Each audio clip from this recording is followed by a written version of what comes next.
விடியா திமுக ஆட்சியின் 4.5 ஆண்டுகளில் போதை, கொலை உள்ளிட்ட குற்ற சம்பவங்கள் அதிகரித்து விட்டதாக அதிமுக முன்னாள் அமைச்சர் பி. தங்கமணி குற்றம் சாட்டினார். நாமக்கல் மாவட்டம் பட்டணம் பேரூராட்சியில் முன்னாள் அமைச்சர்கள் தங்கமணி மற்றும் சரோஜா ஆகியோர் பங்கேற்று அதிமுகவின் சாதனை விளக்க பிரசுரங்களை வழங்கினர். பேருந்து நிலையத்திலிருந்து துவங்கி கடைகள் மற்றும் வீடுகளில் பிரசுரங்களை வழங்கிய முன்னாள் அமைச்சர் தங்கமணி திமுகவின் அவலங்களை பொதுமக்களிடம் எடுத்துரைத்தார். இந்த நிகழ்வில் மாவட்ட அம்மா பேரவை செயலாளர் சந்திரசேகரன் தலைமையில் நடைபெற்று கழக நிர்வாகிகள் ஏராளமானோர் பங்கேற்றனர்.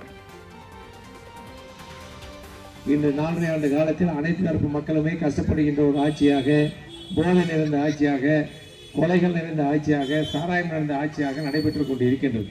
மக்களுக்கு பாதுகாப்பு இல்லாத சூழ்நிலை. 1000 ரூபாய் கொடுக்கிறோம் என்று சொல்லிவிட்டு 27 மாதங்கள் கழித்து கொடுத்து இப்பொழுது அதற்கு மேலாக விலைவாசி உயர்ந்திருக்கிறது என்பதை எல்லாம் பார்த்து கொண்டிருக்கின்றீர்கள்.